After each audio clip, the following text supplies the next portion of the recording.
कभी सोचा है दुनिया में प्रोस्टेट ग्लैंड का क्या काम है? प्रोस्टेट और दो और ग्लैंड मिलके एक एसेंशियल कंपोनेंट या इंग्रेडिएंट देते हैं सेमिनल फ्लूइड को, जो कि हम अभी जानने वाले हैं। और स्पर्म सेल्स के लिए और सक्सेसफुल रिप्रोडक्शन के लिए ये बहुत ज्यादा इंपॉर्टेंट होता है। तो आज की वीडियो में हम बात करेंगे एग्जैक्टली प्रोस्टेट और ये दो और ग्लैंड्स क्या प्रोड्यूस करते हैं प्रॉपर सेमिनल फ्लूइड बनाने के लिए, क्योंकि हमें उन स्पर्म सेल्स को एक फाइटिंग चांस देना है। ये काफी इंटरेस्टिंग होने वाला है, तो चलो शुरू करते हैं।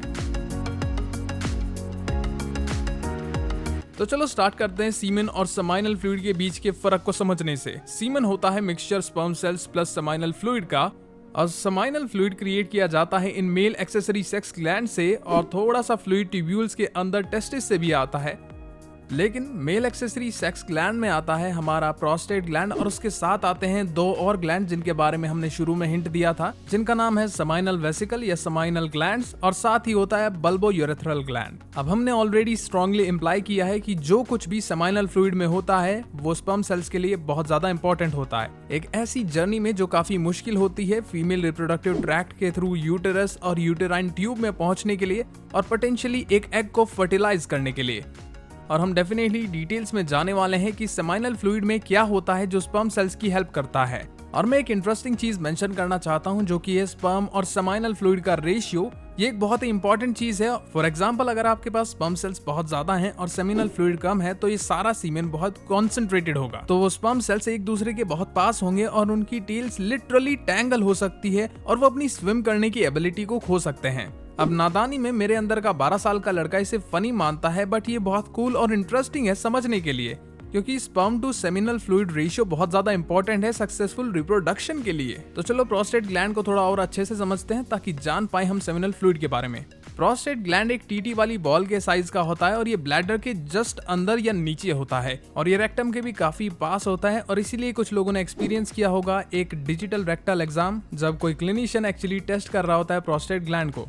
एक और चीज जो नोट करने लायक है वो ये है कि यूरेथ्रा डायरेक्टली पास करती है प्रोस्टेट के थ्रू, और ये वही जगह है जहां से प्रोस्थेटिक सिक्रीशन आती है स्पर्म्स में। और यूरेथ्रा का यहां से पास होना एक्सप्लेन करता है कि कोई पर्सन जिससे बेनिग्नाइन प्रोस्टेट हाइपरैलिसिया हो, जो कि बढ़ती उम्र के साथ होता है, और इसमें प्रोस्टेट का साइज बढ़ जाता है। और रिसर्च से पता चला है कि यही वजह है क्यों बीपीएच वाले लोगों के लिए मूतना आसान नहीं होता। बट आखिर क्या क्या चीजें आती है प्रोस्थेटिक सिक्रीशन में?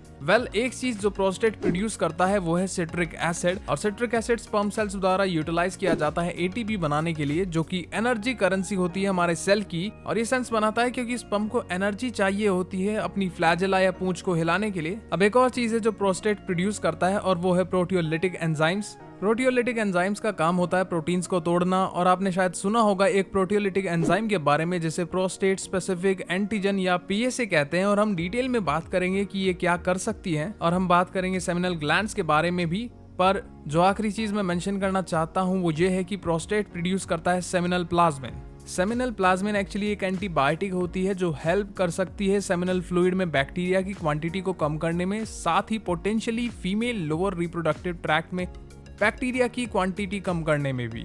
प्रोस्टेट से ही आता है proteolytic enzyme, citric acid, seminal plasma, और ओवरऑल सेमिनल फ्लूइड में इनका 25% कंट्रीब्यूशन होता है। तो हमें डेफिनेटली देखना चाहिए कि सेमिनल ग्लैंड्स और बल्बो यूरेथ्रल ग्लैंड्स क्या प्रोड्यूस करते हैं। सेमिनल ग्लैंड्स या सेमिनल वेसिकल्स ये दो होती हैं। ये 5 सेंटीमीटर की पाउच जैसी ग्लैंड होती हैं जो ब्लैडर के पीछे और बेस में होती हैं, और ये सिक्रीट करती हैं एक एल्कलाइन टाइप का फ्लूइड जो हेल्प करता है न्यूट्रलाइज करने में एसिडिक नेचर मेल यूरेथ्रा में और फीमेल रिप्रोडक्टिव ट्रैक्ट में भी।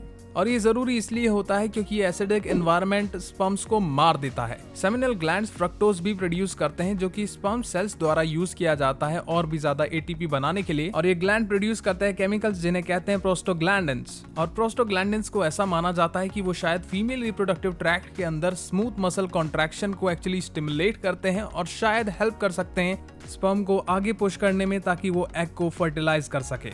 क्लोटिंग प्रोटीन्स भी प्रोड्यूस किए जाते हैं सेमिनल ग्लैंड्स के द्वारा। अब ये क्लोटिंग प्रोटीन्स थोड़े अलग होते हैं उनसे जो ब्लड के अंदर मिलते हैं, पर होता यह है कि जब सीमन रिलीज होता है मेल रिप्रोडक्टिव ट्रैक्ट से, तो ये क्लोटिंग प्रोटीन फ्लूइड को क्लम्प या कोगुलेट करने लगते हैं, और ऐसा माना जाता है कि ये थोड़ा हेल्प करता है स्पर्म को उसी जगह रोक कर रखने में और फीमेल रिप्रोडक्टिव ट्रैक्ट से लीक ना होने देने में। पर ये सिर्फ 10 से 15 मिनट तक रहता है, बिकॉज याद करो वो प्रोटियोलिटिक एंजाइम जो प्रोड्यूस हुए थे प्रोस्टेट ग्लैंड के द्वारा, लगभग 10 से 15 मिनट के बाद वो प्रोटियोलिटिक कैटालिटिक एंजाइम इनक्लोटिंग प्रोटीन को तोड़ देंगे और फिर से सीमेन को लिक्विफाई कर देंगे ताकि स्पर्म एक्चुअली अपनी जर्नी कंटिन्यू कर सके, बिकॉज उस कोगुलेटेड स्टेट में स्पर्म की मोटिलिटी रुक जाती है। अब ये सारी सिक्रीशन जो सेमिनल ग्लैंड्स के द्वारा बनाई जाती है वो ओवरऑल सेमिनल फ्लूइड का लगभग 60% कंट्रीब्यूट करती है। तो हम इसको पूरी तरीके से जानने की तरफ बढ़ते जा रहे हैं। अब आगे बढ़ते हैं बल्बोयूरेथ्रल ग्लैंड की तरफ। दोनों बल्बोयूरेथ्रल ग्लैंड एक मटर के साइज के होते हैं और ये पेल्विक फ्लोर मसल के अंदर होते हैं। अब ये ग्लैंड सेक्सुअल अराउजल के दौरान एक्टिवेट होते हैं और बनाते हैं वो चीज जिसे हम प्री इजैकुलेट के नाम से जानते हैं। अब जो सिक्रीशन बनाता है बल्बोयूरेथ्रल ग्लैंड, उसमें फिर से एक अल्कलाइन सब्सटेंस होता है जो हेल्प करता है यूरेथ्रा के एसिडिक नेचर को न्यूट्रलाइज करने में। पर इसमें थोड़ा म्यूकस भी होता है जो यूरेथ्रा को लुब्रिकेट करता है ताकि जब स्पर्म सेल्स यहाँ से निकले उन्हें कम से कम डैमेज हो। मुझे उम्मीद है तुम्हें इससे एक अच्छा आइडिया मिल गया होगा कि क्या क्या जरूरी कंपोनेंट्स होते हैं एक सेमिनल फ्लूइड के और कैसे वो छोटे छोटे स्पर्म सेल्स की हेल्प करते हैं। और ऐसी और वीडियोस देखने के लिए तुम चैनल को सब्सक्राइब कर सकते हो। मैं और जेफरी बस तुम्हारा शुक्रिया कहना चाहते हैं क्योंकि तुम्हारी वजह से हम यहाँ तक आ चुके हैं और बेशक हमारा सफर अभी बहुत लंबा है, पर मैं इस पल पर रुक जाना चाहता हूँ और आप सभी का शुक्रिया कहना चाहता हूँ क्योंकि आपके बिना ये पॉसिबल नहीं था।